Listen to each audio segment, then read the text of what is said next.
Welcome to the Depth Charge podcast, where we go beyond the sound bites and talk to scientists, engineers, and entrepreneurs working on the world's most pressing problems. I'm Kirit Basu, and I'm curious about how we can solve climate change, food security, energy, education, and a host of issues facing our world today. In this episode, I speak to Dr. Sonny Ramaswamy.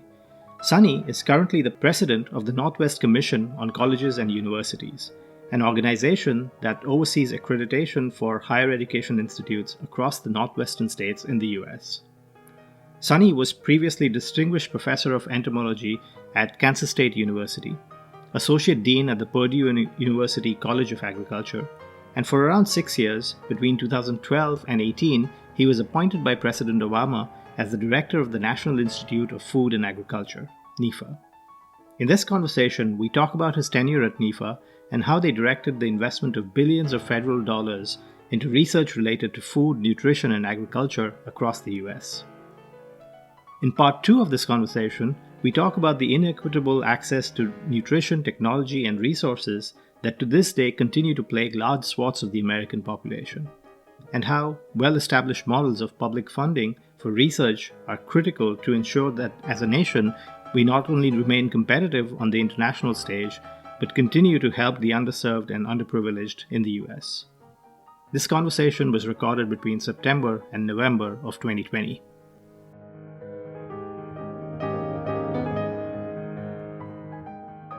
Can you talk a little bit about what is NIFA? What does it do? What's its charter, etc.? Yeah. So, Kiri, thank you so much for having me on your podcast. I'm really excited for you that you're going to be able to speak to some critically important issues pertaining to food and agricultural systems and nutritional security and other issues about climate change and water and all the other things that we need to think of. So it's my privilege to be speaking with you about this important topic. So the National Institute of Food and Agriculture, as we call it, NIFA, is one of the agencies within the United States Department of Agriculture. And it is vested with the authority to support the discovery of new knowledge and inventions and innovations in the world of food, agriculture, natural resources, broadly writ. It's a pretty broad mandate and we can get into the details a little bit if you wish to later on in some subsequent questions. And so the idea is to not only discover new knowledge, invent new technologies and things like that, but also to take that knowledge and translate that into innovations and solutions. That's the key part. So that the solutions then can be disseminated to the end users. So knowledge and science for the sake of science is great. There are great scientists back in the old days that did that. It's fantastic. But in certain areas of endeavor, you need to have science that does indeed is put to work. It helps society. It, as I like to say, it is intended to change the human condition. And one might say that hunger and poverty and knowledge gaining and education and all those are critically important human conditions that we must all be concerned about. So NIFA has the critical role to play to make the kind of discoveries and, as I said, to discover, to translate into innovations and solutions and deliver to the end user. That's one part of it. A second part of it, that goes along with that is also to make sure that the public dollars that are put to play are actually spent properly and that there's a return on investment as well. So there's the accountability piece of it as well that NIFA is required to maintain as well. And then the third part of it is, I talked a little bit about discovery. I talked about the translation of it and the dissemination of it. And it's a very unique process that is very unique to the National Institute of Food and Agriculture. But a third aspect to NIFA's responsibility and role is that of supporting education from kindergarten all the way through, as we say, K through 20 and beyond that, lifelong learning as well. There's, again, multiple components, and maybe at a future date we can talk about that aspect of it as well, of the human condition itself. So it's a pretty broad mandate that is given. And so the money is invested by NIFA. Typically, I'd say the bulk of the money goes to universities and colleges and across America. Now, obviously, Private enterprise is certainly eligible too, not the big corporate types, but small companies, small businesses, and non-governmental organizations and nonprofits and such can certainly be applying for funding as well.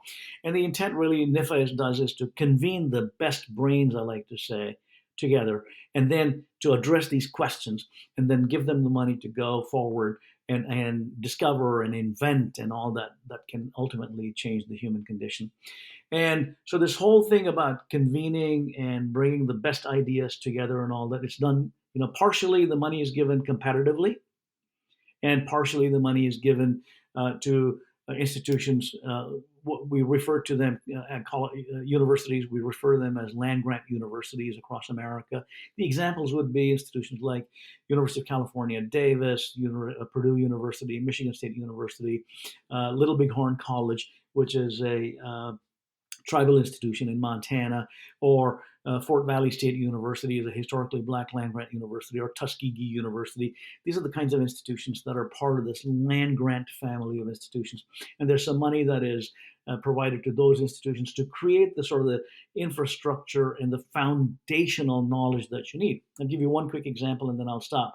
So let's say you want to develop a variety of wheat, or develop a breed of cattle that can withstand climate change. Right? Now, this thing doesn't happen overnight. It's going to take several years of sustained investments as well. And so this sustained investment that is needed, there's got to be some foundational work that needs to be done as well. So the part of the funding that is given to these land grant universities, and we hold them accountable, the NIFA holds them accountable on that part of it as well, is provided to them so they can support plant breeding efforts. They can support animal breeding efforts. They can support the infrastructure like greenhouses that you might need, support the infrastructure like the animal farms that you might need, and things of that nature. So on top of that, they get competitive funding as well that is utilized to now do additional sorts of discoveries and inventions and things like that. So that gives you a very broad expanse of the kind of work NIFA does, and that I had the privilege of serving as the director under the Obama administration. I wanted to step back a little bit and talk about you mentioned dollars. So I'm curious about how much of our national priorities are spent on these kind of things, right? So I know from the at the high level perspective. Correct me if I'm wrong. I think the Farm Bill sets the stage for all of USDA's funding, and I thought I read somewhere in the 800 to 900 billion-dollar mark. How much of all of that is actually going towards research and things like NIFA, forward-looking stuff? Yeah. So I'll give you what is relevant to the topic at hand, which is the food, agriculture, natural resources part of it, that is NIFA. And then I'll also create for you a construct of what else is there within the U.S. Department of Agriculture that does support this kind of work. So you get a sense of the bigger picture as well. And then build on top of it the bigger, broader aspect of other agencies within the United States government that also provide funding for these sorts of endeavors. And then ultimately, what is the overall investment in terms of research and development that the United States government invests in? And so there's multiple players involved in this. You've got the federal government, of course, has a very significant role to play. And what NIFA provides, necessarily, the one that I said is given to the land grant universities for their foundational work and all that, that needs to be matched dollar for dollar. Okay, and there is that matching, and I'll speak to that as well. And so there's multiple aspects to this, and bear with me. And I don't want to come across as being long-winded, but the question that you ask is highly relevant. And Right. for your listeners, it makes a lot of sense for them to get a context and all that too, because context is very important. Yeah. So the public, i.e., taxpayers, American taxpayers, invest money into various types of enterprises, whether it's the building of highways or the hospitals, or NASA and putting the space shuttle, or sending a mission to Mars or whatever else. Those are all public spending. And for your listeners to remember that the medium that we're using right now for you to interview me and for me to speak to you, the internet, again, was invented in quotes with the help of public dollars, right? So there's a lot of inventions and discoveries that the public has a responsibility to invest in and a role to play. And for every dollar that's invested by the public, it generates anywhere from 10 to maybe about $100. good example. You know, NASA, we invest funding in NASA for, installing satellites and going to Mars and the International Space Station and things like that. But look at the fallout. The internet itself that was started with investments in DARPA a few decades ago, and look at all the companies that have been built today. You worked in the field of information technology and things like that. That entire information technology enterprise would not be in existence today were it not for the fact that public, the United States public, had invested money in DARPA to, in quotes, invent the internet, right? The microprocessor industry and all these things, including, for example, the screen on this, that can detect my finger running around on it as I'm typing, etc. That was also the result of public investments. That's a big picture for your listeners to remember, that people forget that that's there. And then when you start narrowing it down, you raised a point about what's called as the Farm Bill, right? The existence of the United States Department of Agriculture requires that the Congress passes. It's supposed to happen once every 5 years, but it takes maybe 6 or 7 or 8 or 9 or 10 years. I mean, it just varies. And as you know, in Washington, D.C., it's become a very fractious group. They cannot come together to agree to a lot of these things. So it takes multiple years. So the Farm Bill is passed every so often. In it, you've got what are referred to as different titles. And these different titles refer to authorities, right? The authority is given to do various things. One of those titles is about nutrition. For example, in America, we have, poverty is, even in this, very wealthy country, we have a significant number of people that are poor. And in fact, the COVID-19 pandemic has resulted in, about 30 to 40 million people that are out of jobs, and they've fallen below the poverty line. And it's pretty rough out there, right? For them, they need to have, food available. So we provide what's called as SNAP, Sustainable Nutrition Program, and then that is, commonly referred to as food stamps. So food stamps is a pretty significant part of it. That's one title. There's another one called Women, Infants, and Children. That's another part of it. That is to ensure the nutritional well-being of women that are nursing and women that are pregnant and the children that are born as well. So that's the nutrition title. Then you've got, other titles in it. There's one particular title that is about research that provides the oversight for NIFA and other agencies within the U.S. Department of Agriculture. The Farm Bill also has issues related to trade. We sell about $130 billion worth of commodities, agricultural commodities overseas, and so that falls under the trade purview. So there's all of those different components. Then there's the forestry piece of it, which has got two aspects to it, and then there's the natural resources piece of it, there's the soil piece of it, there's the water piece of it, yada yada yada. There's a whole slew of them that are out there. Okay, so coming to the research title, very specifically, that is overseen within the U.S. Department of Agriculture by a component that is referred to as research, education, and economics part. So there's research, education, and economics. So it is overseen by an undersecretary. And within that REE, as we call it, there's 4 different agencies. The agencies are the National Institute of Food and Agriculture, the Agricultural Research Service, the Economic Research Service, and the National Agricultural Statistics Service. Okay, and one line about each one of these. I've already spoken to NIFA, and I won't say much about it, but I'll add some other things. Agricultural Research Service is actually the one that is vested with the responsibility to undertake research at the federal level in issues pertaining to food and agricultural systems. This might be about breeding crops and animals. This might be about the problem of dealing with pests like insects and pathogens and weeds and nematodes and things like that. So just to clarify, are these this research that the federal government is sort of facilitating, is it only happening through these land grant universities, or are there national labs and organizations that do that? Great question. NIFA oversees the land-grant universities. That is a separate part. Okay, land-grant universities are at the state level. Agricultural Research Service only supports research at the national labs. And these national labs are in different parts of America.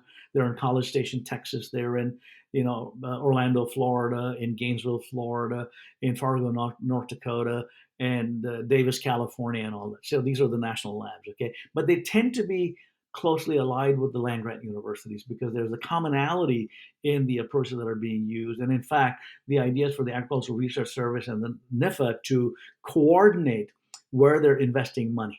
Okay, so that it's there's a complementarity to the work that is invested in by NIFA and the work that is invested in by the Agricultural Research Service. Okay, NIFA's budget, by the way, in the Farm Bill, you'll see, is approximately about $1.7 billion.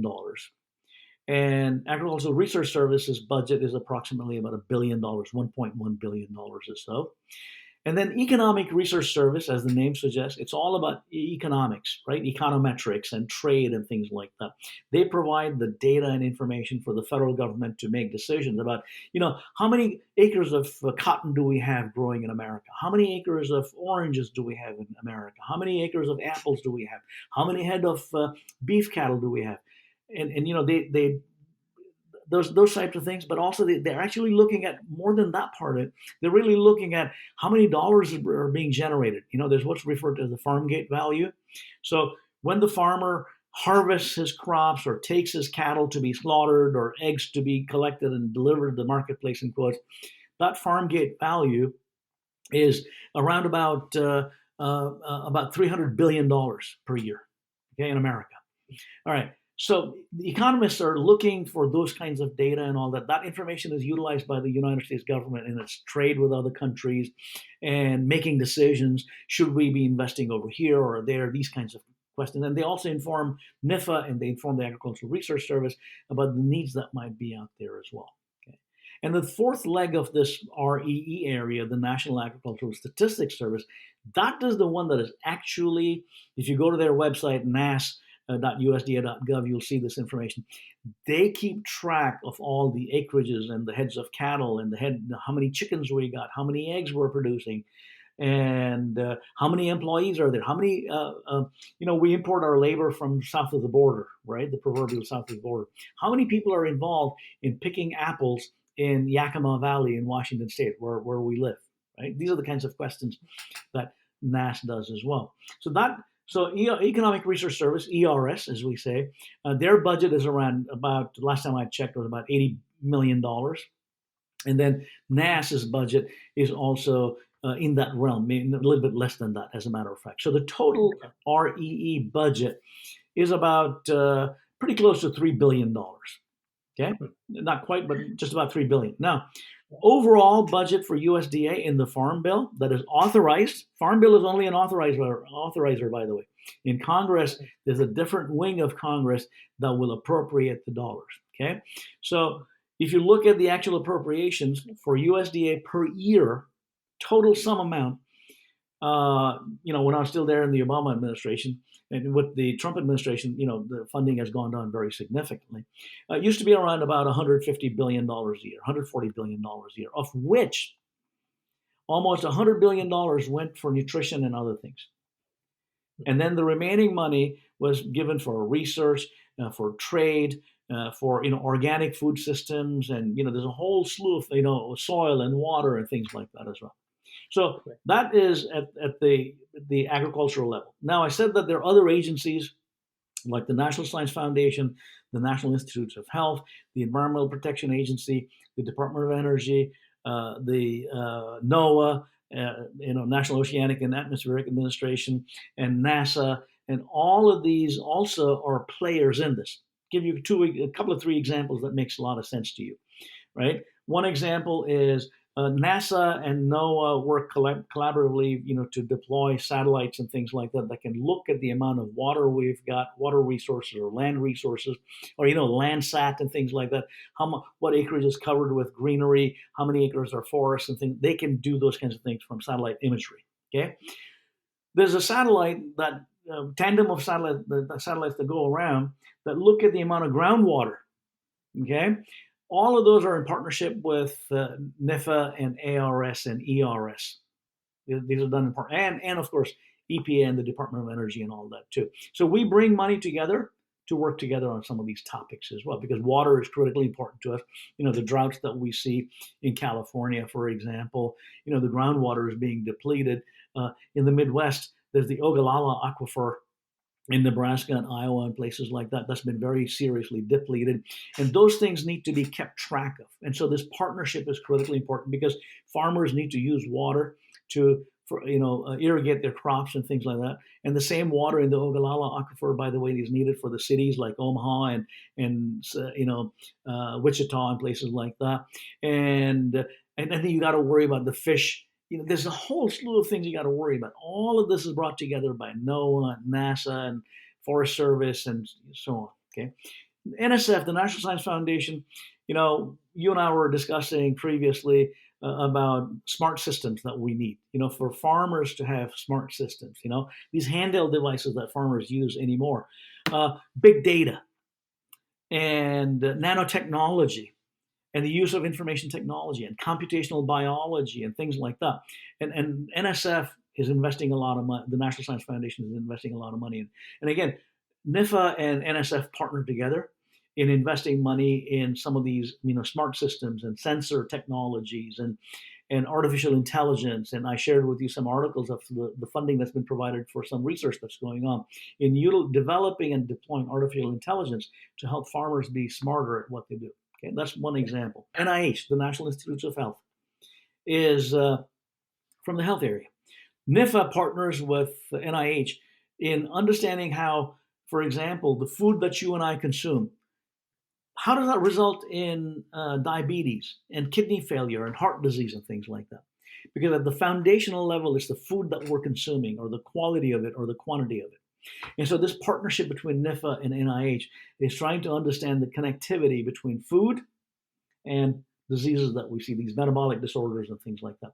So it gives you a pretty broad sense, and collectively, these dollars that come in from NSF and NIH and Department of Energy, for example, and bioenergy and things like that, if you want, we can talk about that too.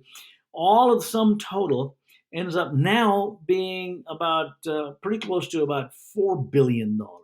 And then the states and the local communities, they provide another about $5 to $6 billion. So the sum total now expands out to about $12 billion worth of investments, and that doesn't include the private enterprise that is also investing quite a bit, and there's a lot of matching going on too, and the convening and the creation of partnerships and all that.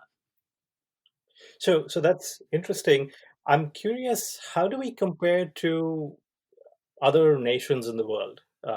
Just in terms of ratios of investments in research versus. Yeah, I'd say pitiful.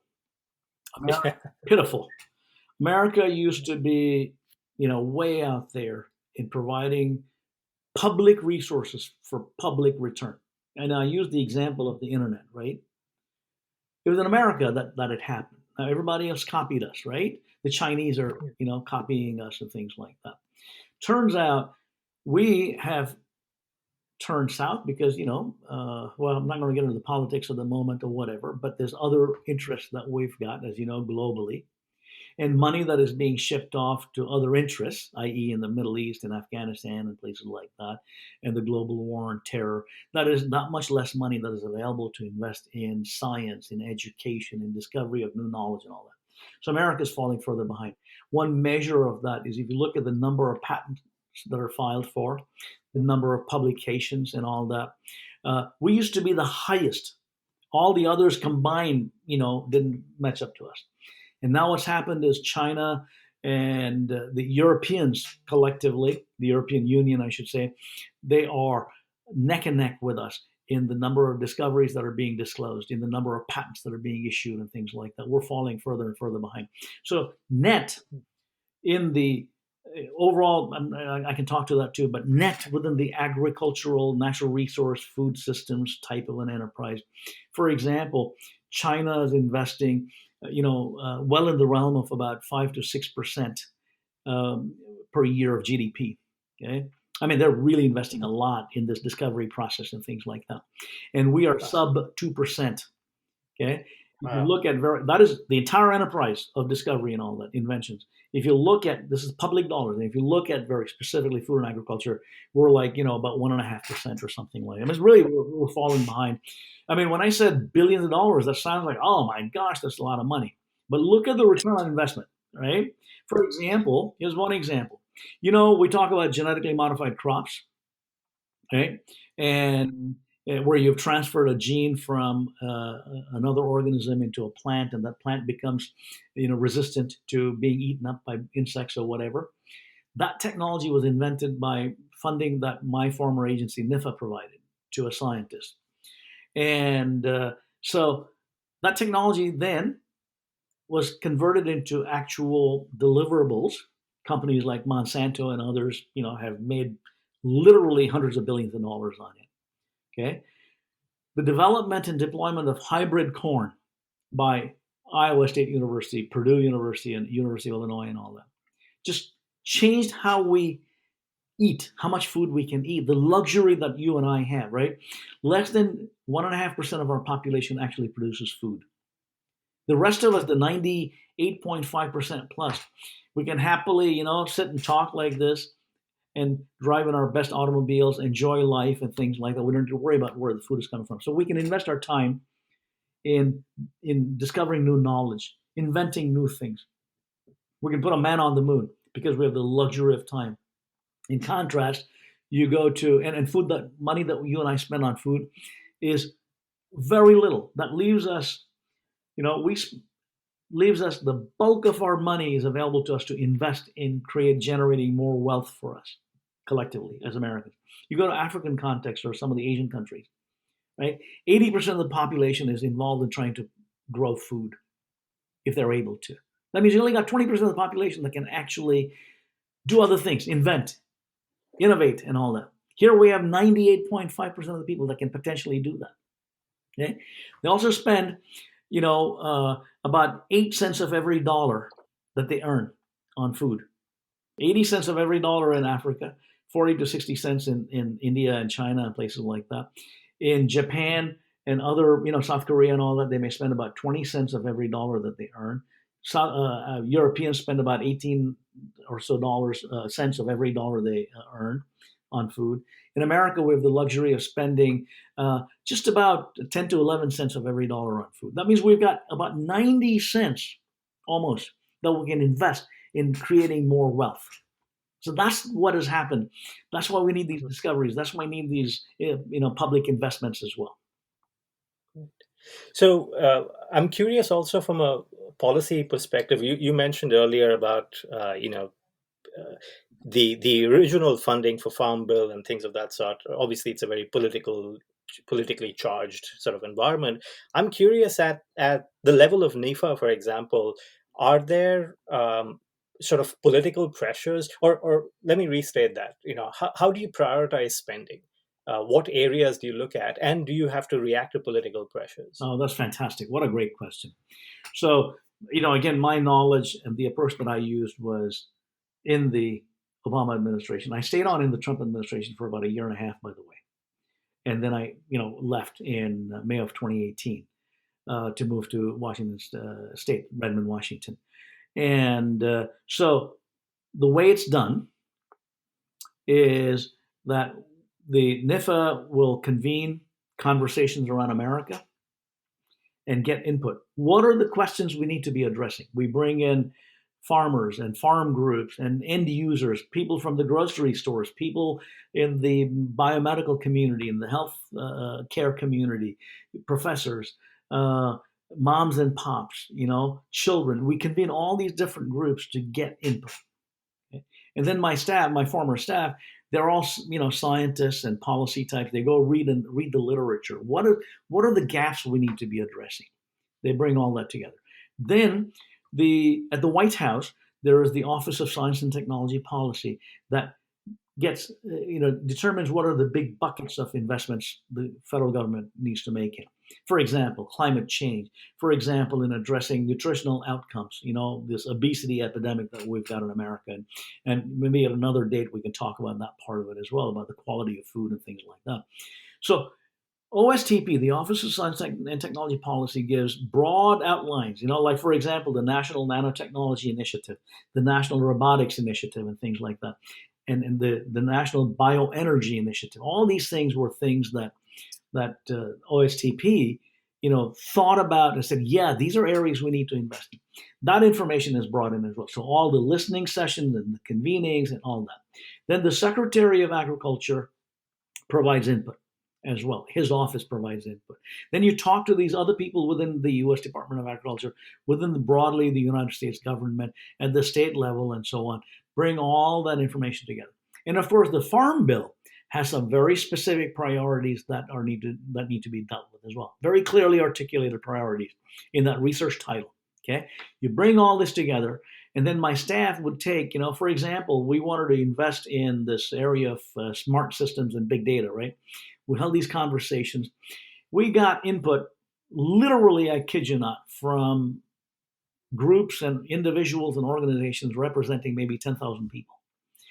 All that was brought down to some key areas that we could invest in, and they're prioritized. Okay, how does those priorities meet up with the priorities that Congress wants through the Farm Bill? How do they align with priorities the Office of Science and Technology Policy and the White House wants? So that was brought together, right?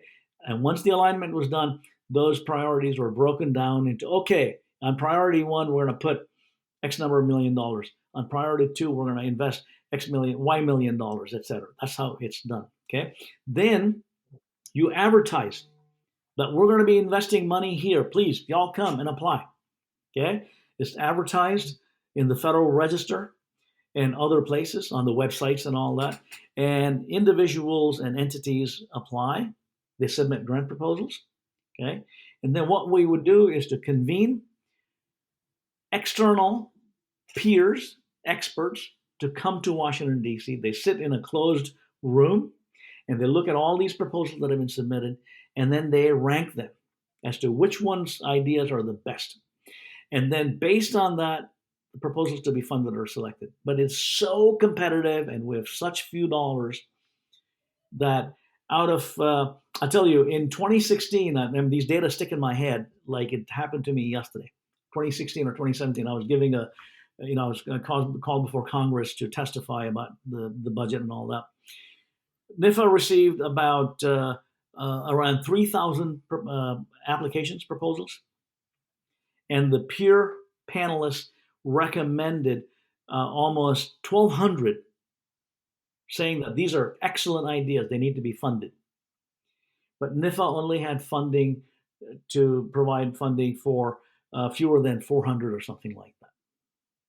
Okay, that tells you how. So it's about 11 or 12% of the proposals that are submitted that are actually, there's enough money to provide funding to. Okay, so that's the approach that's taken. Now, you also asked me, is there political pressure? And there is, always.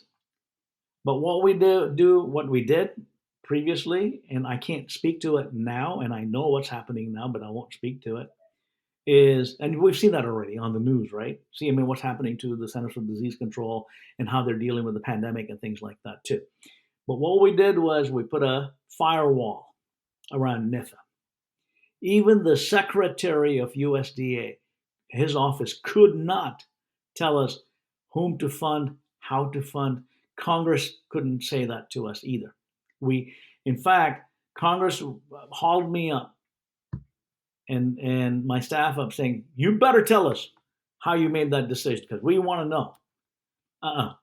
It's a secret. There's no way we're going to tell you who was on the panel.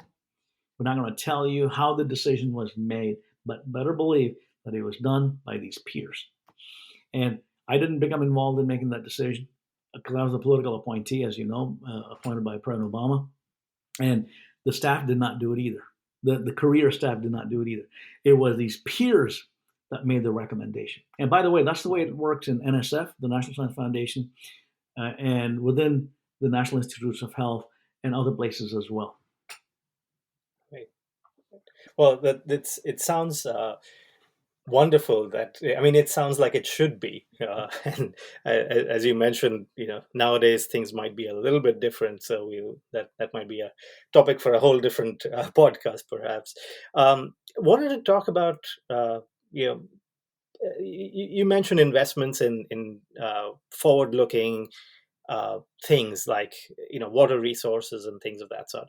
I'm curious about sustainability from an agricultural perspective. So, we hear the stories of, hey, is our food grown sustainably and all of that stuff. But I'm curious, what does it really mean? Because there are so many levels of sustainability, so many levels of sort of long-term effects that it's almost impossible for one person to see. Certainly impossible for the individual farmer or the farm company to look at what happens to the land beyond 10 years or things of that sort.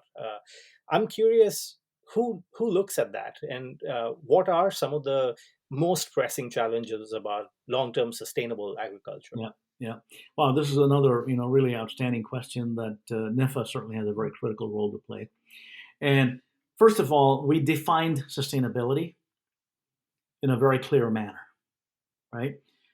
I.e., and then to just sort of simplify the whole approach that we used in what sustainability means, is it's people, planet, profits, right? You got to incorporate all three into it. It just should not be just one. It shouldn't only be profits. It should not only be the planet, and it should not only be the people, but it should include all three components into it. That's the approach that we ended up taking. In fact, if you go to NIFA's website, nifa.usda.gov, you'll see how we defined sustainability, which is even now used. Even now it's there. I don't know if it's being used or not, but that's the approach that we ended up taking. That was a critically important part of defining sustainability, number one. Number two, we provided this sort of a thinking to the broad expanse of communities of people, including organizations like the Union of Concerned Scientists and other entities that came and looked at it and looked at what are we doing in terms of the ecological approaches that need to be utilized to grow crops, and how do we harvest them, how do we move from point A to point B, undertaking these life cycle analyses of really from cradle to grave. Life cycle analysis, very simply for your listeners, is understanding so if you're growing wheat, right, on a farm in Kansas, where is that wheat going to go and then end up on my dinner table in my plate? I'm living in Redmond, Washington. So we need to look at the entire process. And then after I ate, are there some waste that I'm going to go dump in my trash can that ends up in the landfill or whatever else happens with it? Or maybe it's composted, or maybe it's converted into bioenergy and things like that. We looked at it from that perspective, right? The life cycle analysis. And so we articulated a vision for making sure that the ecological footprint, right? So what do I mean by ecological footprint of agriculture, of our food systems? So we end up using almost 80, the fresh water that we consume, that you and I as humans consume, almost 80% of it is in the food that you and I eat. Okay, it's not in the fact that we're running factories or we got rivers and fish and things like that, but literally in the food we eat, almost 80%. Okay, about 20% of the energy we use is in the food we eat. About almost 20% of the ammonia we emit, ammonia, nitrogenous compounds, along with carbon, are critically important greenhouse gases, right, is in the food we eat. Okay. And so we look at that sort of an ecological footprint, and we made a commitment that we're going to reduce that ecological footprint in the food by 50% by the year 2030. Okay? We can't get to zero because it does take energy, it does take labor, it does take water and things like that. But are there things that we can do? Okay? We also came up with the idea that you want to increase production and also be very mindful of the consumption as well. It's not only sustainable production, but also sustainable consumption, right? America and Americans particularly, we are a society where we eat with our eyes, not with our stomachs. We put a lot of food on our plate, and then we may only eat a little bit of it and then dump the rest of it in the trash can.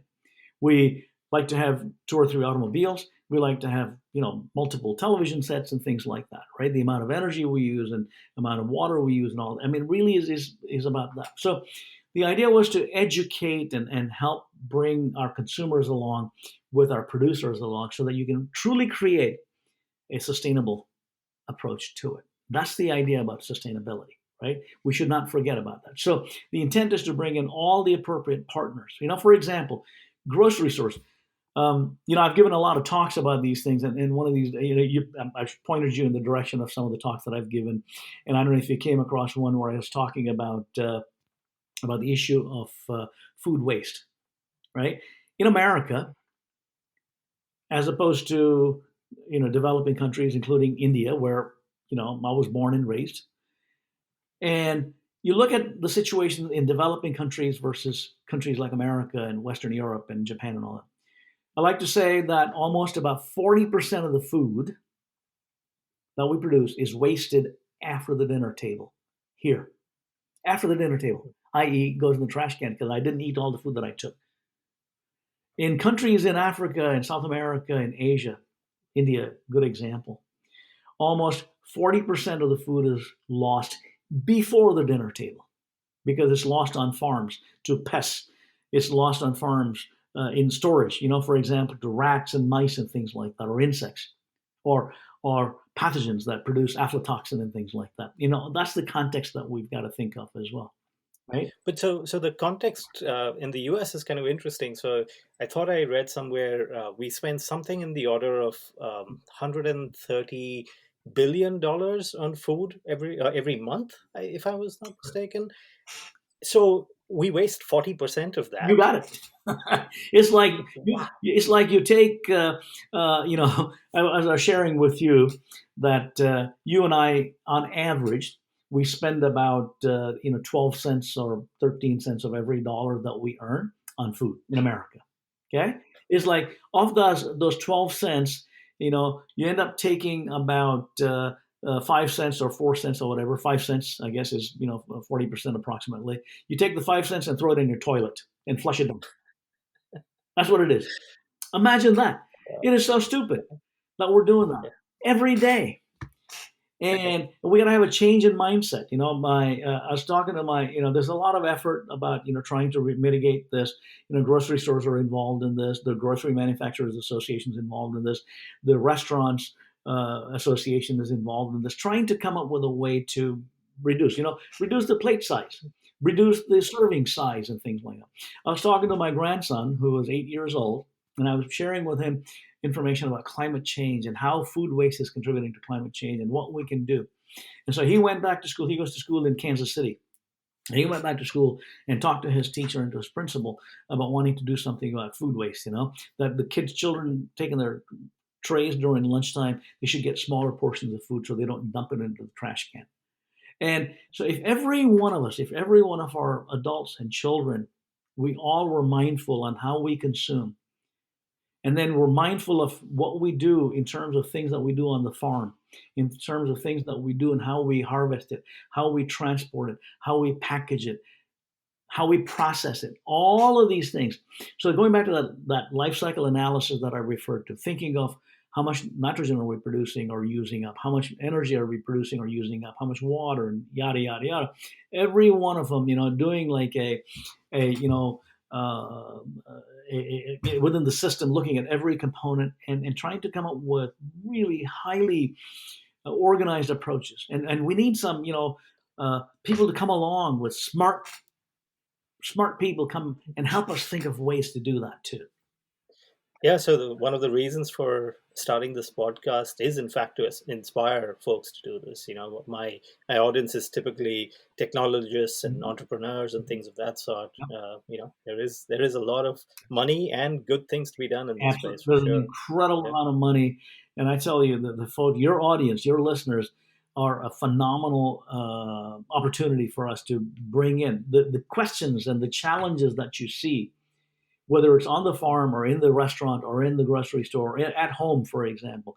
These are all offer some really cool possibilities to bring in the creativity and imagination to come up with tools to be able to, mitigate carbon production, mitigate nitrogen use, to mitigate water use and things like that. And throughout that continuum, that life cycle analysis, we really desperately need those sorts of ideas to come through. So I get from your life cycle, the consumption side. Obviously, we as a population seem to be not very familiar with these sort of ideas. But I'm curious from a production side, how familiar and able are farmers en masse in understanding the context of whether it's water or nitrogen or any of these things. Yeah, absolutely, very very knowledgeable about this, and the reason I say is this: that no, farming and as a lifestyle, as as a way to grow food and put it on the table is something that is highly motivating for people, farmers, right? But the enterprise is so tough with the environment, with the insects, with the pathogens, with the markets. If Russia's growing too much wheat, our markets tank here, right? I mean, you're a small farmer in California or Iowa, and due to nothing that you did, somebody else, someplace else, done something that's going to hurt you, right? So the margins they farmers live on, is very, very tiny. And anything that you can do to enhance that margin is a fantastic opportunity. So imagine this: labor, energy are two of the biggest costs.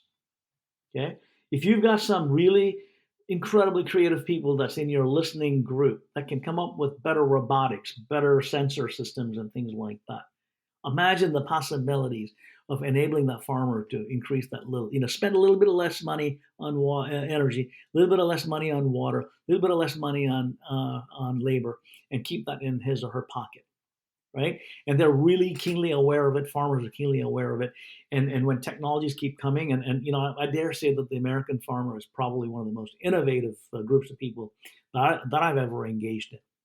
They're always reading and studying and meeting and understanding what else is there that I can do to improve my production capability. If I'm an apple orchard person right here in Yakima, or I'm producing lettuces, or I'm producing fruit and vegetables, or corn or wheat or potatoes or whatever else I'm producing, they want. I mean, they're like, I kid you not, like sponges. They suck it all up.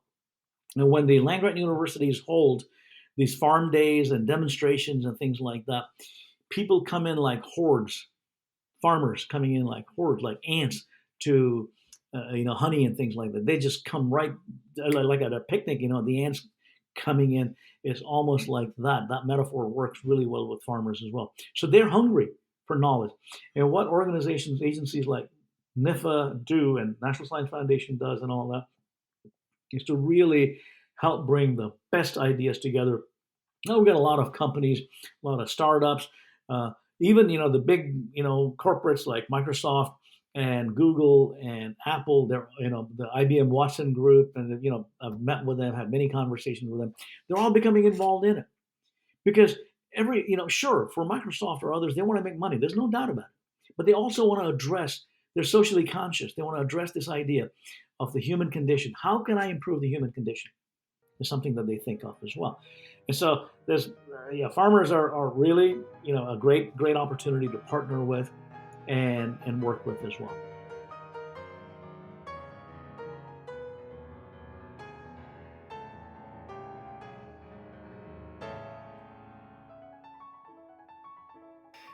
All right. So, Sonny, welcome back to part two of our conversation. So, the last time we spoke, we were before the election, and a few weeks have gone ahead, and we're now in a new administration. Well, we hope, fingers crossed.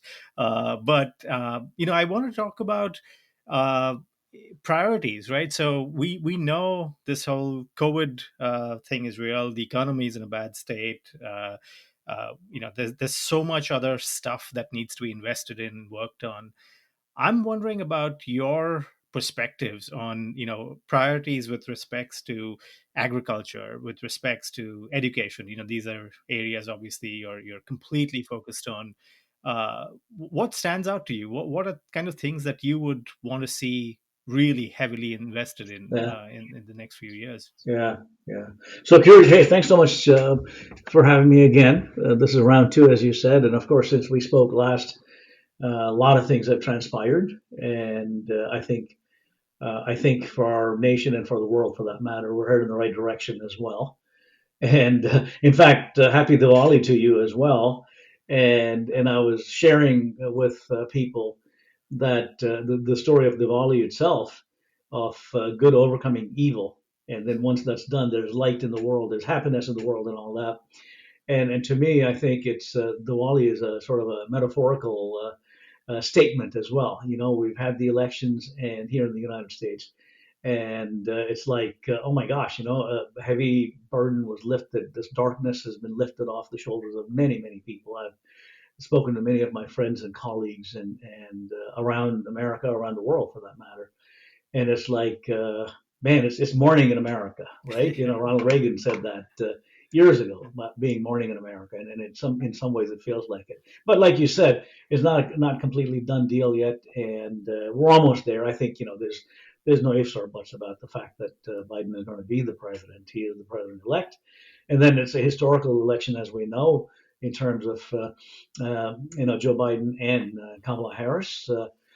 Who, both of them, one is the oldest president to be, and in the other case, a woman and a woman of color, and woman of both African and South Asian descent, like me and you as well. So it's just pretty amazing that here in America, finally, we see reflected in America in the leadership that sort of a demography that we are as a nation as well. And it's really, really fantastic to see that.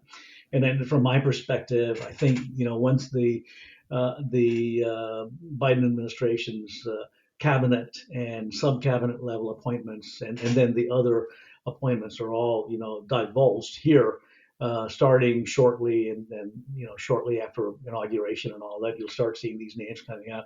It will be truly reflective of America. And as you know, I worked in the Obama administration, and it was incredible to see the diversity of the people that were passionate about working for the president, for our nation as well. So, and I think that you're going to see it even at a higher level of that sort of a diversity. We're going to see diversity of not just people, ethnicity, and gender, and so on, but also of thought.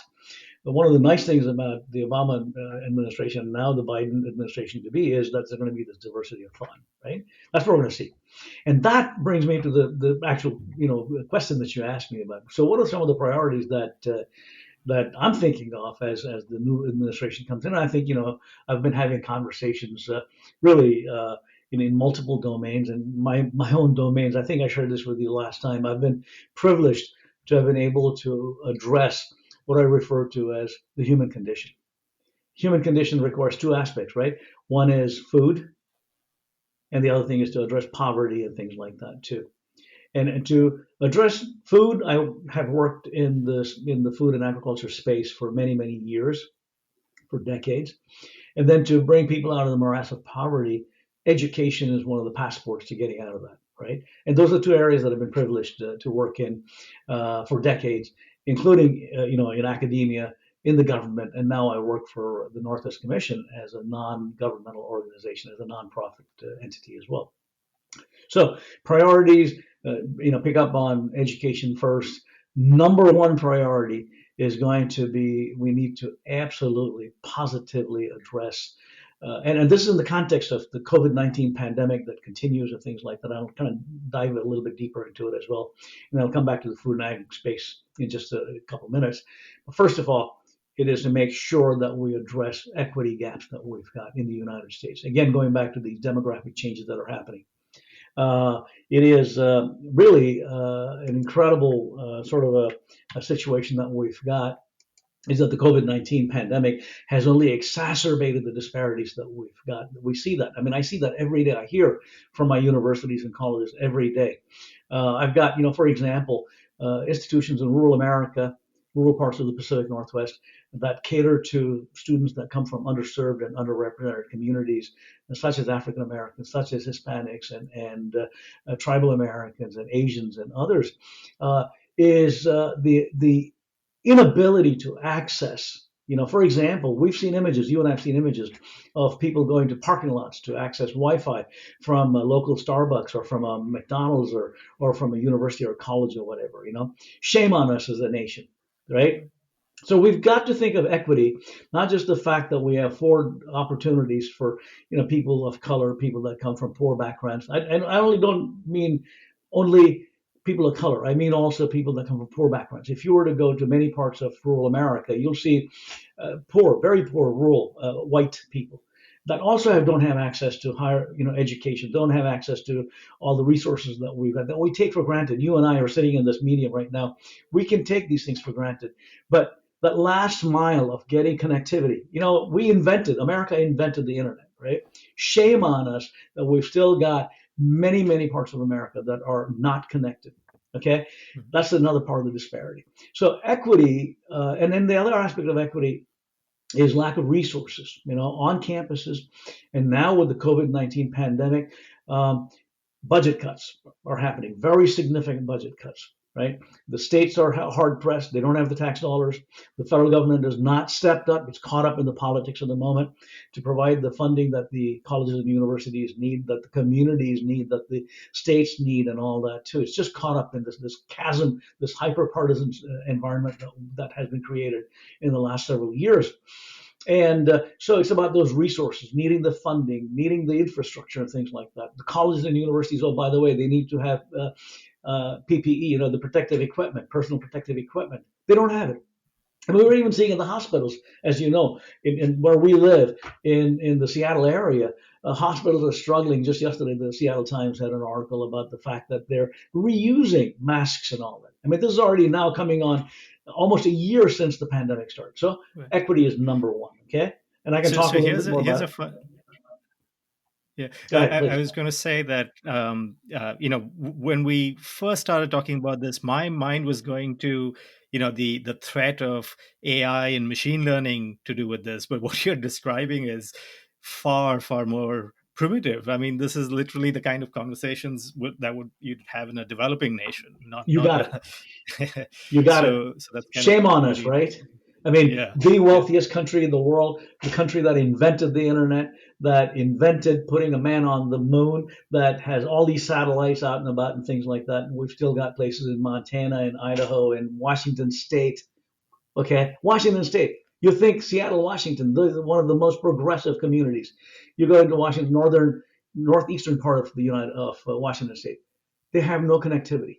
And poverty is pretty dang rampant as well. I mean, all these things are part of. So equity for me is a really important thing, and it's multiple domains. We can dive into it a little deeper if you want. On the food front, again, the disparities. I just read a statistic.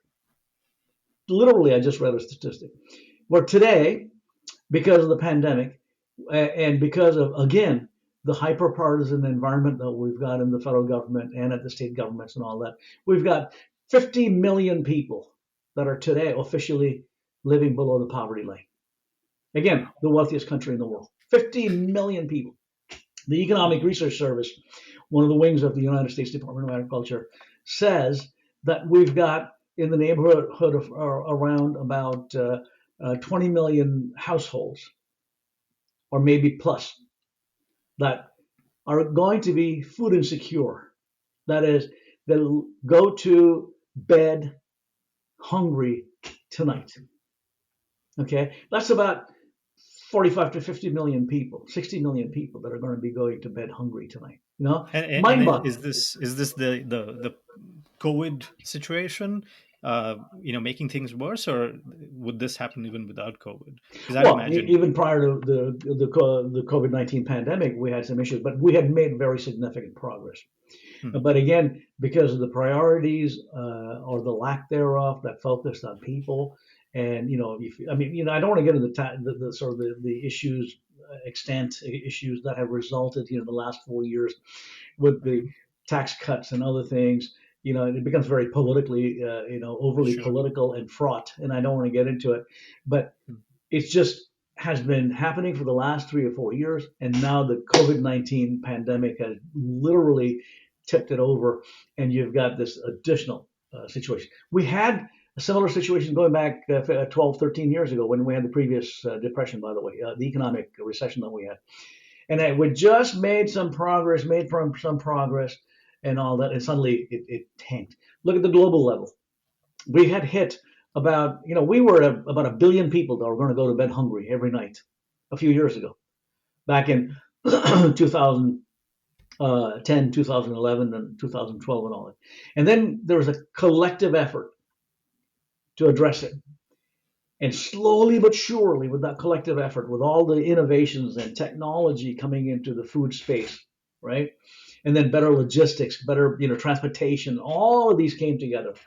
We dropped it from about that 1 billion plus down to about 600 million people just last year, and the needle had been moved. You can imagine that's phenomenal to see that kind of a movement in terms of addressing hunger.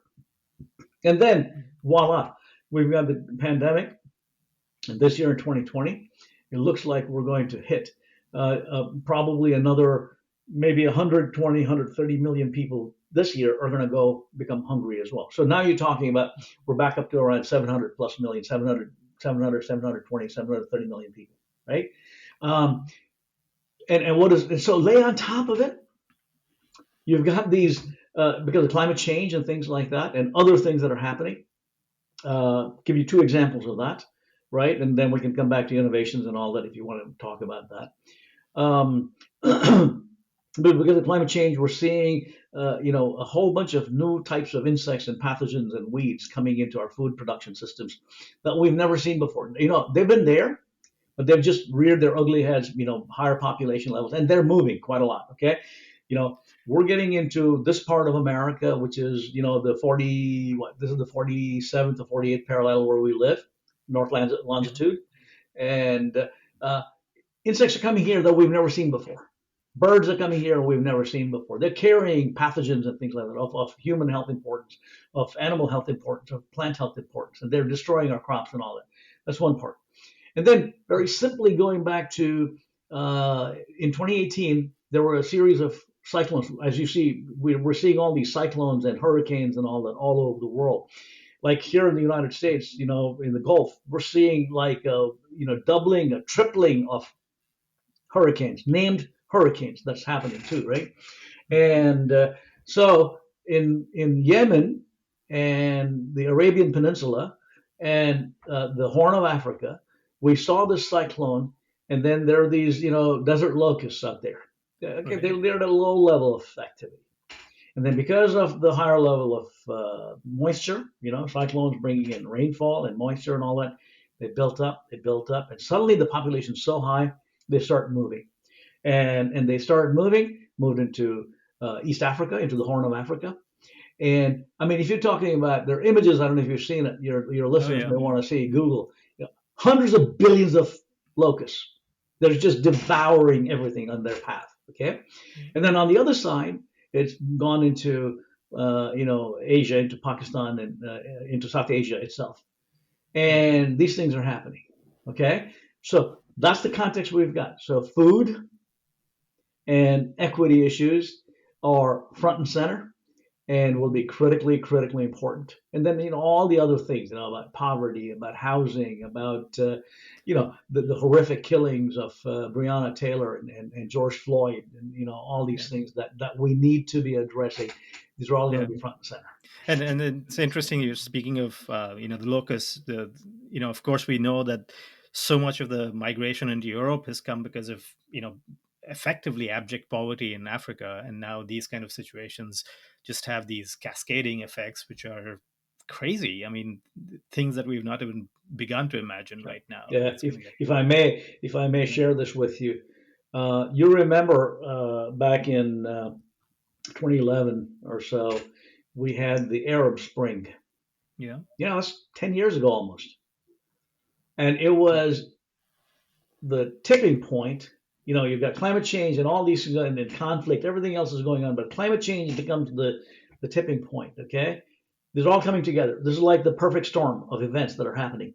Okay, and then the price of wheat goes up like crazy, and this guy goes to the marketplace in Tunisia, I believe, in Tunis or maybe Algiers, I forget. hmm. And he goes in and says, he wants to get some gasoline and he wants to get bread. The price of bread has shot up, and he yells, says, "What am I going to do? How am I going to feed my children here?" And he takes this can of gasoline he's got that he's taking home for running his whatever stove or his automobile or whatever. He takes that, pours it on himself, and burns himself, kills himself, Yeah. and he dies. And that's the tipping point. And then suddenly it spreads. And then you've got the conflicts, with the Al Qaeda and ISIS and all that in the Levant, in Iraq and Syria and places like that. And so you've got climate change, you've got conflict coming together, again, that perfect storm, and lousy leadership on the part of the world, global leadership. Because again, we got proxies fighting, Russia and on one side, America on the other side, China on the other side, Iran on the other side, yada, yada, yada. And then you created a situation where people cannot take it. They start moving into North America, moving into Europe that you're referring to as well. The number of people that want to go. I mean, we see this even now. It's just increased yet again. And that's what's happening. It goes back to things that we do as humans, right? That is contributing to this situation. And climate change is Jay Inslee, our governor of the state of Washington, says it's an existential threat. And I've been saying that too for several years, that it is an existential threat. And then you got the exacerbation of that by these other things that are going on, poor leadership and conflicts and things like that too. Yeah. So going back to we were talking about education and agriculture, technology, etc., being sort of the domains that you're directly influencing, have influence. Can you talk a little bit about? Let's talk just technology and science itself, right? Like, so, can you talk about some of the ideas, innovative ideas that are out there with regards to at least efforts. Obviously, they're not going to be silver bullets, so to speak, but at least efforts going towards trying to solve for some of these things. I know there's a lot of research going into AI, ML, areas that I'm obviously very interested in. Speak about that a little bit, if you would. Yeah. Well, I tell you, I say that in thinking of innovations, you got to think of the fundamentals. Whatever it is that you do, you got to think of the fundamentals. Often, we as humans, we get caught up in the gee whiz. Oh my gosh, drones. Oh my gosh, big data. Oh my gosh, AI. Oh my gosh, VR, AR, yada, yada, yada. Right? Well, those are only enabling capabilities. What you got to have as a foundational level is sort of the fundamental knowledge of not only producing the food, but getting it from point A to point B at the lowest cost, that it is nutritious, that it helps for the growth and development of our children, and for our communities, you and I as adults, to not just survive, but to thrive as well. Okay? And so you got to go look into, the plant breeding and the animal breeding and the genetics. I'm talking about the really foundational level: soil health, nutritional health, water, climate, the environment. All of these need to be looked at too. It's not like, I'm going to, at the exclusion of all the other things, I'm going to focus on this or that. So it's a sort of a all-in comprehensive approach it needs to take. I believe you're an engineer by training, if I'm not mistaken. Yep. Yeah, engineers are fantastic, and because you take a sort of a systems look, right? That's what we need, is a systems look, not just the gee whiz, but the systems look. Think of the entire continuum of things that we need to all come together. And so it's all of that, and our production practices, right? And dealing with the insects and the pathogens, and all of these things. Oh, by the way, all this knowledge needs to be disseminated to the farmers and to the livestock producers and to the consumers. It's not just enough for us to be producing. We keep hearing about sustainable production and things like that. But we also got to think of sustainable consumption. You and I, we basically waste about, as Americans, as living in the Western world, almost 40% of the food is wasted, lost after the dinner table. I've shared this with you before. You had mentioned that the last time, right? Yeah. And then in the developing world, it's the other way around, where before the dinner table, they lose almost 40% of the food. Okay, so sustainable consumption, all of this needs to be firing on all cylinders, not just any one cylinder at a given time. It's a systems approach. Okay?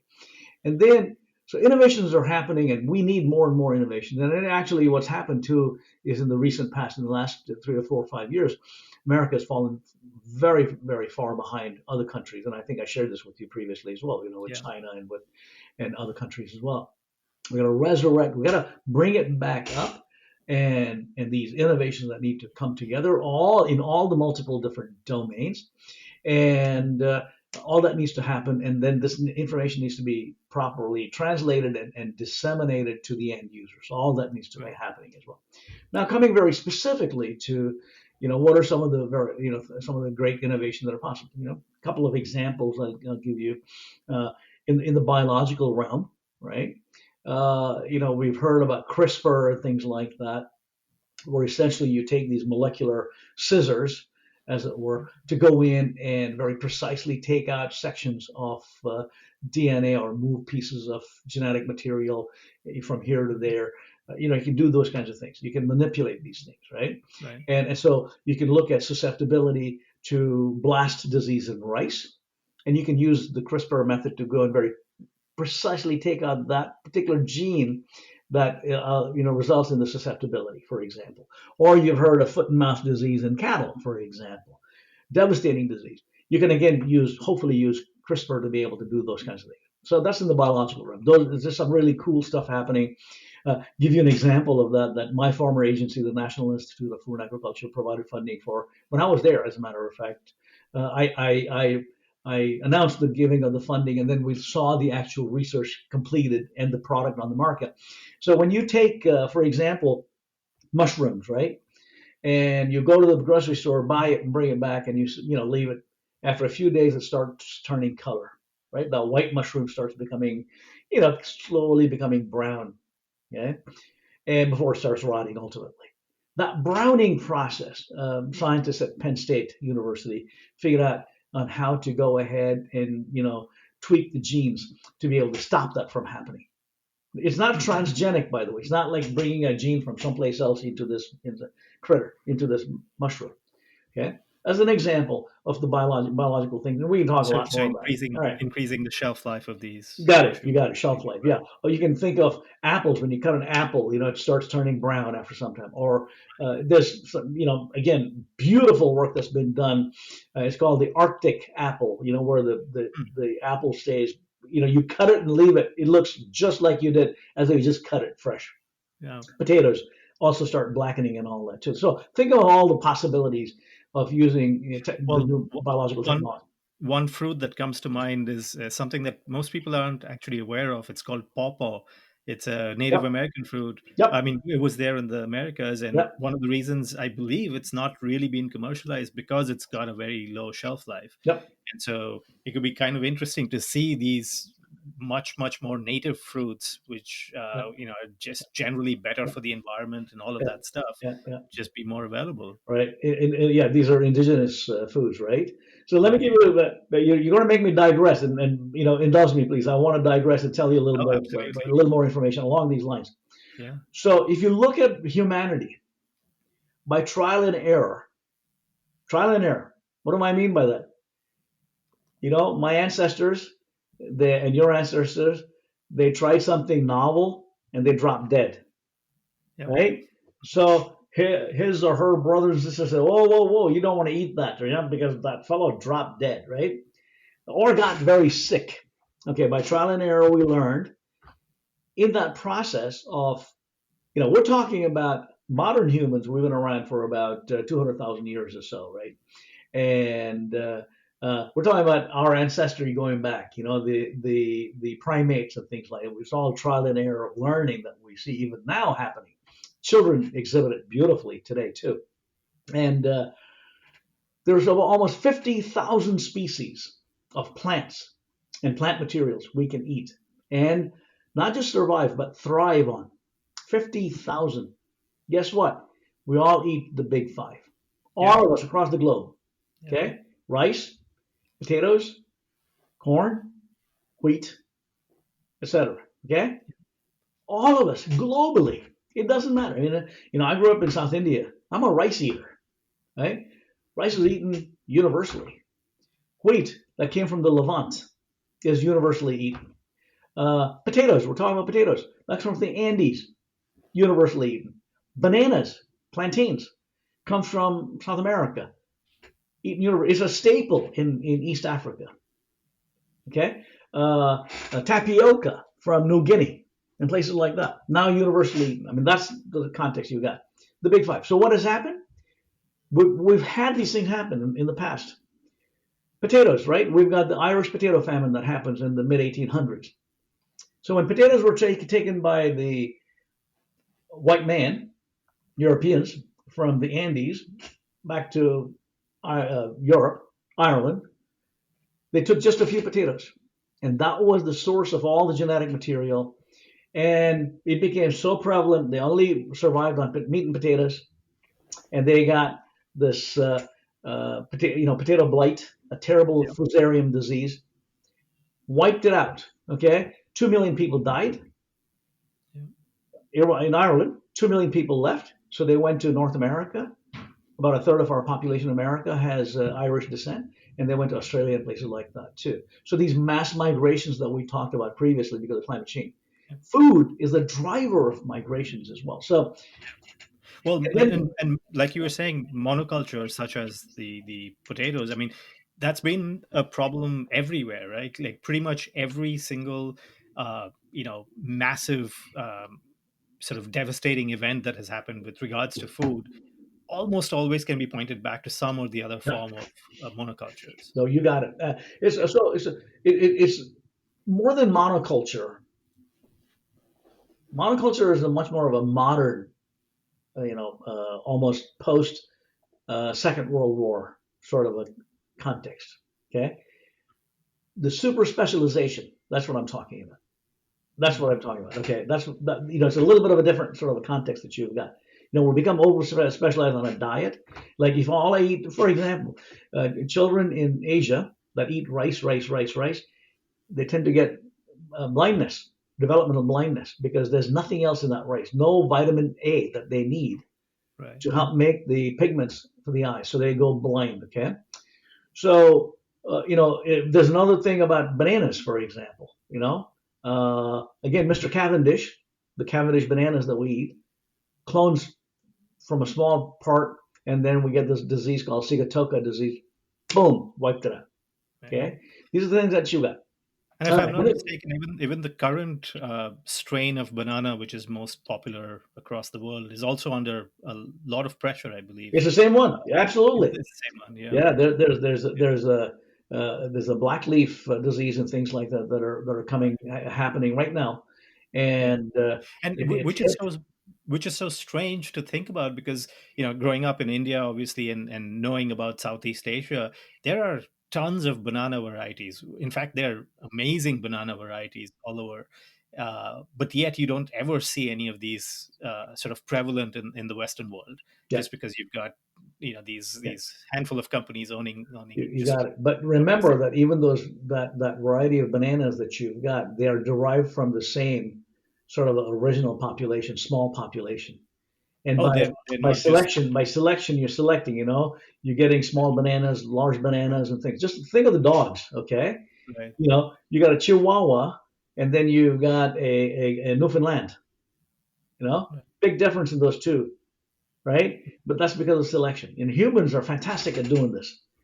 If you look at the progenitor of corn, today's corn. Today's corn is about typically around about 12 to maybe 15 inches long. Okay, that comes from what's called a teosinte that was yay big, no more than just about maybe a half an inch, right? From there to there, and that's done by selection by humans. These Mesoamericans selected and selected and selected and selected, right?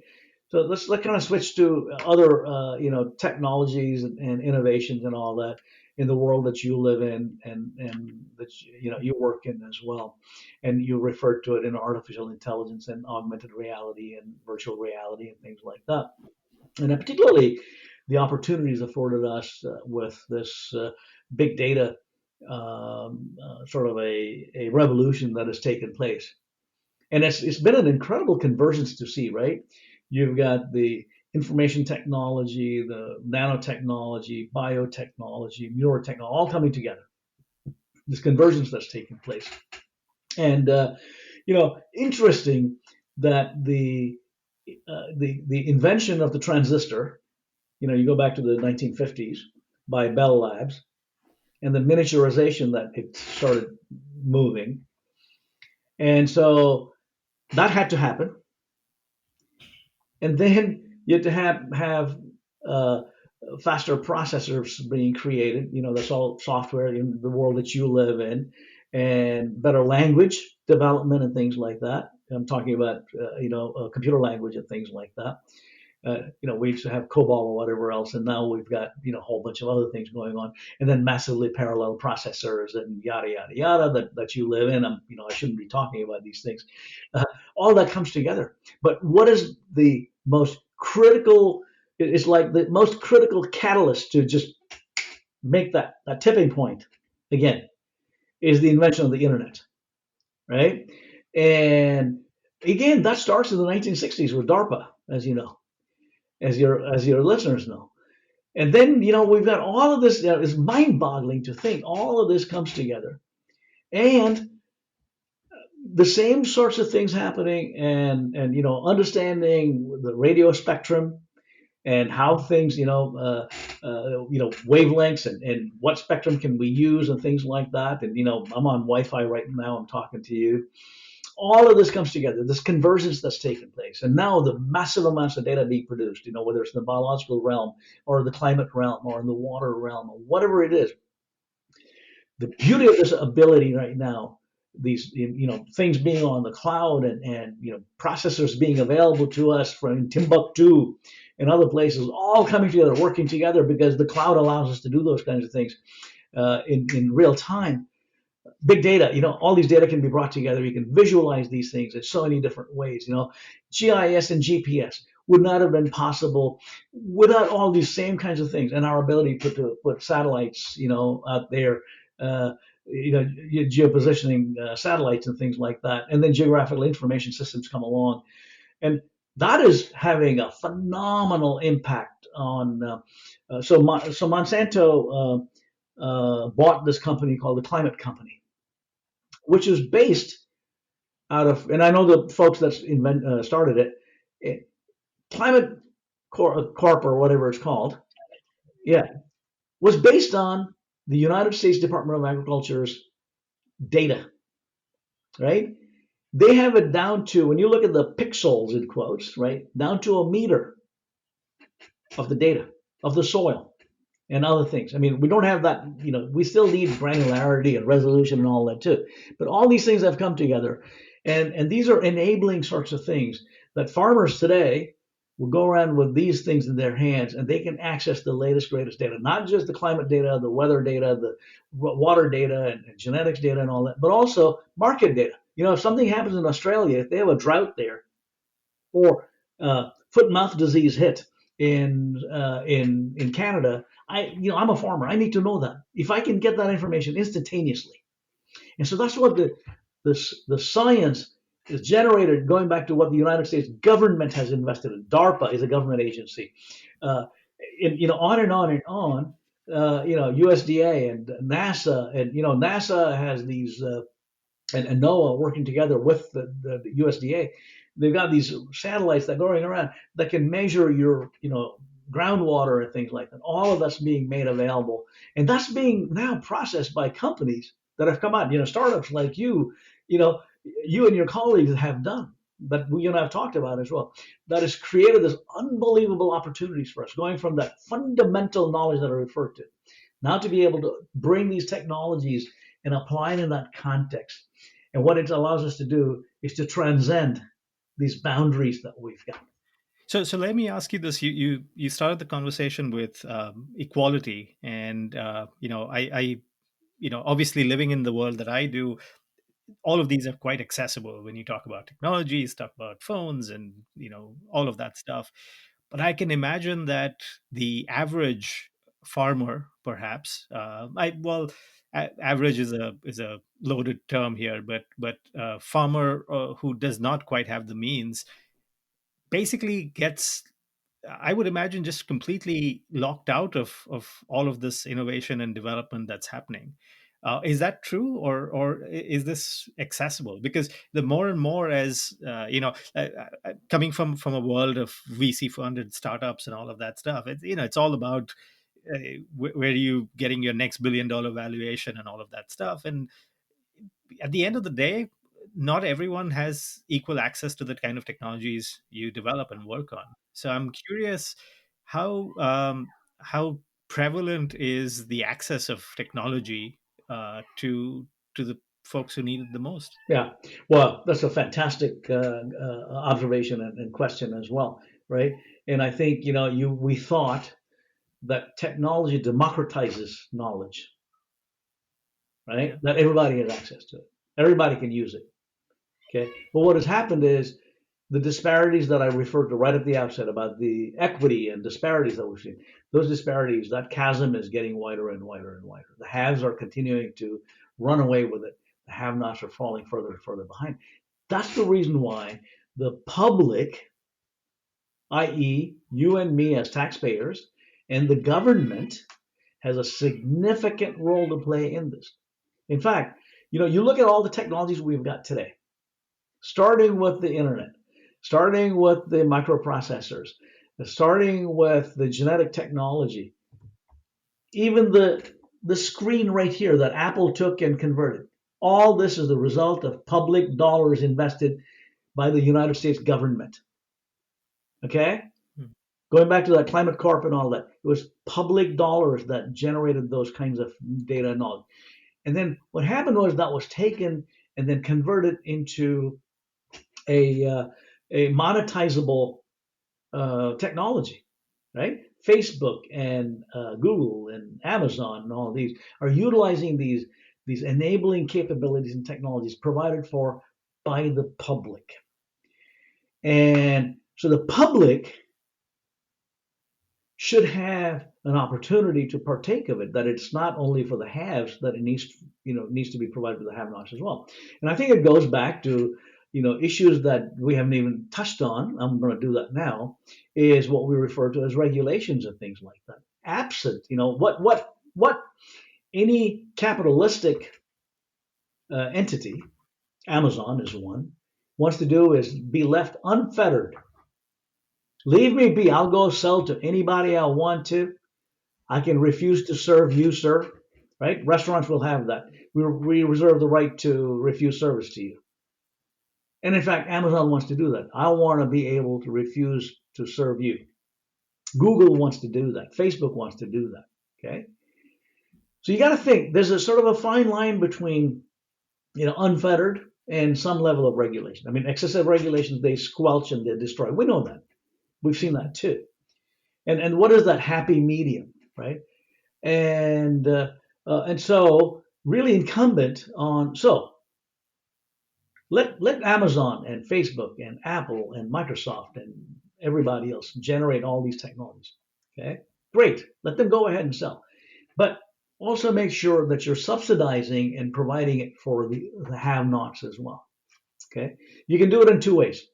Jeff Bezos, the wealthiest man on earth, right? He set aside $10 billion to address climate change and things like that, right? That's one way of doing it. Or he can also look at, well, instead of making, whatever percent profit on these things, I'm going to go ahead and make a little bit less of a profit. Those are, there's the the conscientious aspects of one's approach to doing things, but the government also has a responsibility in this. So what happens is the government can go ahead and offer up some of these same technologies that can be then made available to these other farmers that cannot afford it. When you talk about farmers that cannot afford it, you're talking about, again, either farmers that are small farmers that oftentimes come from underserved communities, Hispanics and tribal Americans and African Americans and such. They're not the big corporate farms that we're talking about. We're talking about the family farms. Right? There's a lot of family farms in America yet. And those, oftentimes, they need the support and the help. So because the government has subsidized and provided for this technology to be developed, incumbent on the private sector to be able to go ahead and figure out what is the best way for me to make sure that I'm going to provide these technologies to not lower level technology, not the technology from 10 years ago and make it available to you, but the new technology I only sell to the highest bidder. No. In your experience, is that happening? Are there companies that are in fact stepping forward and providing these? Yes and no. And so what has happened is that I'd say again, we've had a very different approach to everything in America in the last 4 years or so. It's totally changed in the approach that we take here right now. I mean, it goes back to what I refer to as the social Darwinism. Survival of the fittest. Okay, and that is, farmers that are fit will go ahead and survive and get bigger and bigger and bigger and bigger, and all these things that are going on too. And there are some companies, absolutely, they've got that a priori intent to make sure that the technology they develop will be available not just to the highest bidder, but more equitably as well. But I always say that a company has to make some money as well. Investors need to be making money as well. So shareholders drive these things. And suddenly you start seeing, in some companies, shareholders look at the conversation we're having today, in your world that you live in, right? It is overly white male dominated. Yeah, there's some Asians in there, but predominantly Asian males as well. So it's male dominated. And so there's this, wringing of hands and woe is me. We got to get more people from underserved communities. We got to get more women and all that. And so those, women, girls, they constitute the largest number of children in school going through science and math. Brilliant. They graduate at higher levels, et cetera, et cetera.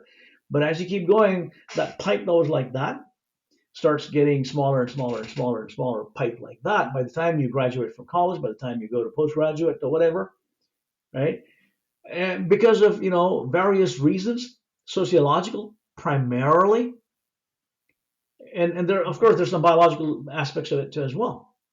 Okay, but it's primarily sociological. Okay, so companies are starting to say, okay, we want to, come up with ways to ensure that we can bring in more women and minorities and such into our companies. It's a requirement. We want to have more women and minorities on our boards. It emanates from the top down to the bottom, from the bottom to the top. And so if you look at the bottom rungs, you got more women, more people of color. And as you keep going up, you get fewer and fewer and fewer within your, the companies that you worked for, right? Whether it was Microsoft or wherever else you're looking at, everyone down at the bottom is very wide, up to the top is like a pyramid, right? And so companies have to do that. There's some companies, boards are requiring it, that you will share your knowledge in a more equitable manner so that it becomes, so affordability is really, really important, right? So as the federal government, they can set regulations in place and taxes and taxation in place and things like that that helps you do those offsets as well. Right. So just to go back to something we were talking about earlier about just basically educating this next generation or this upcoming generation across the board, right from I'm surprised we're even talking about it now, but just basic science education to begin with. I thought we were well past that limit, but anyway, we have to deal with that. But also right from the vocational student all the way into the graduate student, etc. We know that some of these new technologies, especially AI, especially IoT sensors, etc., they're kind of paradigm changing. Especially if you think about AI, right? Things you were uh, doing as a person can just completely go away, and machines can do it, automatically, etc. I'm wondering about what kind of education changed in sort of the collegiate level to address these and teach people about the impacts of AI, not for every random person to become an AI expert, but to be able to truly use and utilize the capabilities and potential of AI, and really to be in a place where they know how to navigate and survive this next oncoming onslaught of Yeah. all of these technologies. So short answer is yes. So education, you know, the very word education, the very word learning, etc., and teachers and professors and such, right? All that implies change, and they're constantly morphing, constantly changing. It's not like I'm in this sort of a cartoon-ish character of a professor with yellow notes standing at a chalkboard and all that. I've not seen it. I've not seen it in many, many years of that sort of a classic old fart, pardon me, type of a person, right? It's very dynamic. I mean, you look at the creativity and the imagination and things that are happening right now. And I use the term democratization. And what technology is trying to do is, VR, AR, AI, and all these things are actually are being incorporated. I remember back, in 2006, 2007 at Purdue University, we had a cave for, immersion and virtual reality and type of educational, experiences and things like that too. As you know, I'm an entomologist, and it was being incorporated for those kinds of education. This is talking about 15 years ago. I'm not talking about now. The technology has changed so much, right? Now I can put my, Google glasses or Oculus, whatever, and that experiential education that you experienced, and then I put them on. I experienced the same thing. And right now with the COVID pandemic and all that, all of these are being incorporated into the educational programs and things like that. But I say, and I'll come back to what Anthony Salcido is doing in just a second with Microsoft. Um, what I say is I've used the word fundamental in the food world. You got to go back to the fundamentals. I always say that education is a contact sport. You cannot expect a machine to teach you and learn everything there is to know. I cannot sit at a computer and read Google or whatever, and the world's knowledge, I can have access to it at my fingertips, and I will not become the greatest, smartest person in the world, right? Because I got to get in and experience it. Hands-on learning has to happen as well. Okay, like because of COVID pandemic, many of the like welding classes and surgical classes and all that, they're doing it online. But unless you got in and smelled that gore and that blood and held that welding torch in your hand and actually welded, would you like a pilot that learned how to fly on a simulator to fly a Boeing 737 MAX? No way. Yeah. You want that person to have actually gone through that. Okay. And so the hands-on learning is really, really important. That's the fundamentals. It's a contact sport. What these technologies are doing is they're augmenting. They're aids. They augment, right? Mm-hmm. So in thinking of augmented reality and virtual reality and things like that, and now you've got mixed reality, all these things all coming together. So Microsoft, and there's many companies, not to pick on any one company, but I just know Anthony Salcido. As a matter of fact, I think I've shared this with you, Kiri. I'm having my annual conference next week. We've got some amazing speakers lined up, including Anthony Salcido, who's going to talk about AI and VR and AR and other things that Microsoft is doing, and how these are going to be fantastic adjuncts in the education space. And what I hope happens is that because each one of us students has a different learning style, we talk about that, right? Because if our backgrounds are or whatever else we've got. And what AR and VR will do is allow even me, I need to read many times. I need to see it and hear it many, many times before it starts making sense to me. I need to practice, working with problems many times, right? What artificial intelligence or augmented reality and virtual reality allow us to do is for that student to be able to experience this in multiple different ways. You can ask the question in multiple different ways. Build this box with these materials in this way, and using those tools, computer tools, and all that, you can do that. So it's augmenting your learning and things like that too. So that's what's happening with some companies. Yeah, let me ask you this. I'll ask it again. Going back to the equality statement, so the Native American colleges you were talking about earlier, do they have access to this kind of technology? Do they have the funding to get to that kind of technology? Right. No. Short answer is no. So the inequities. So by the way, I use the word equity, not equality. There's two very different words. Okay. Right. And equality is. I want to share this with you. If you bear with me, please, and again for your listeners as well to think of it. Right. Equality is I'm going to give everybody a chance. They can have an equal chance to do whatever. Okay. And it has not worked. Contrary to all the thinking. Equity and being equitable is making sure that we give that added help to communities that have not had, some students in like Seattle, Washington, or Kirkland or Redmond, they go to the best schools. They have AP advanced placement classes and international baccalaureate classes and all that. They're taking calculus and algebra and all that, like in fifth grade, third grade. So they got tutoring. You see, as I drive around in town, I see mathnasium and et cetera, et cetera, et cetera, right? Very intensely competitive. Okay. I go to a rural community in Eastern Washington or in Idaho or in Montana. None of that is available, right? So we got to make sure that those kids equitably,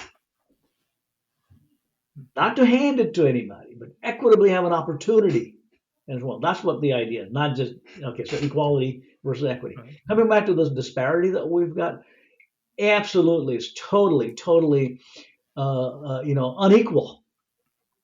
So where a school in Redmond or Issaquah or, Portland, Oregon or whatever can afford to offer the best in technology in Montana or Idaho or whatever, no, they don't have it. Therefore, the society has a responsibility, right? When I say society, you and I collectively, and we expect our government to do that as well, and companies. That social consciousness that I referred to earlier, right? They got to make available those kinds of things. That Microsoft and Amazon and Amazon Web Services is deep into higher education and things like that. Okay, Google is into education. They've created their own programs, educational programs. Facebook, has got its own. Incumbent on every one of them to say, yes, I'm going to work with these institutions and make it available to them as well. Free or maybe at a reduced cost, for example. Okay, and they can afford it. I mean, they can absolutely afford to do it. You look at the profits being made by Facebook and Amazon and all that. I'm by no stretch of the imagination am I a socialist nor a communist. I don't, believe in this, spreading it out evenly. No, I'm not talking about that. But is that social responsibility that I have as Mark Zuckerberg or Jeff Bezos or whatever, that I've got to step up. And yeah, they're doing it. Don't get me wrong. Absolutely not. They absolutely are stepping up and doing these kinds of things. But they just got to, I talked to, I just had a conversation just 10 days ago with the presidents of tribal colleges in my family of institutions. Okay.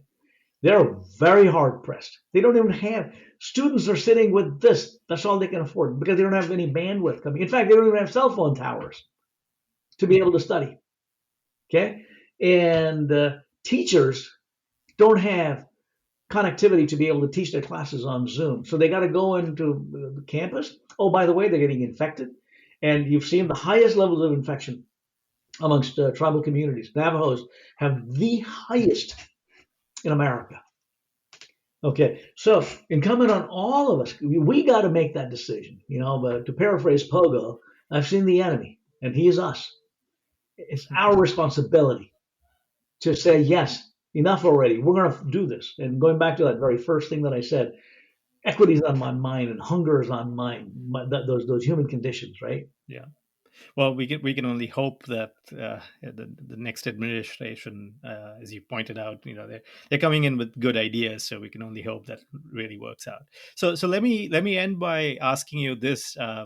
Obviously, despite all of these things that are thrown on us, at the end of the day, I know for myself there are a handful of books or people or things that have really sort of made me reflect on life and sort of have been sort of milestones in changing my point of view, etc.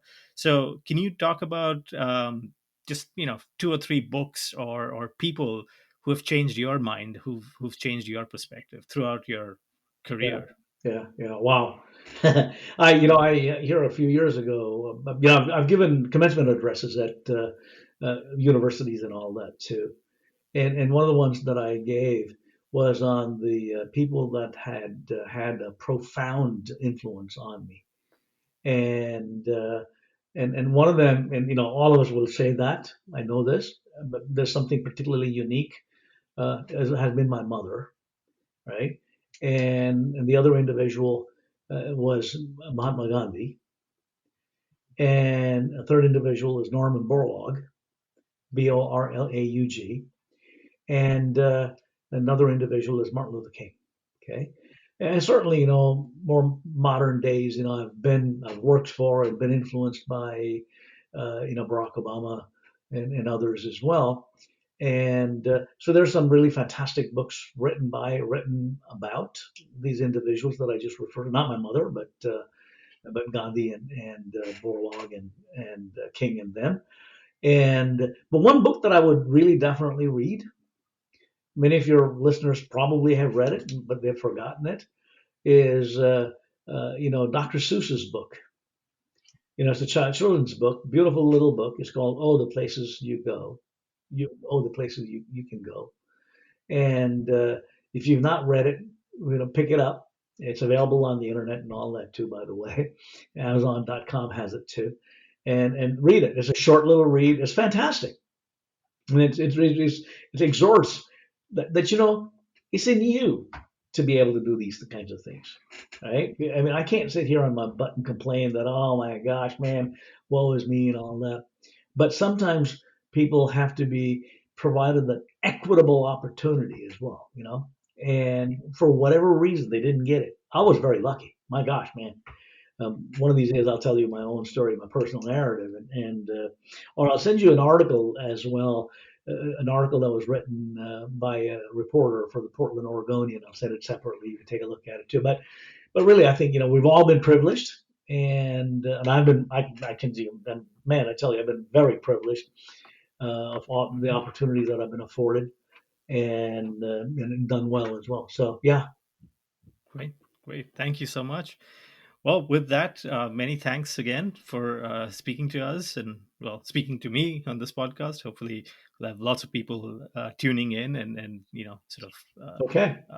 taking up your ideas and such. So thanks All a right. lot. Good deal. Thanks so much. Great. Good to see you. Take care. Okay. Stay safe.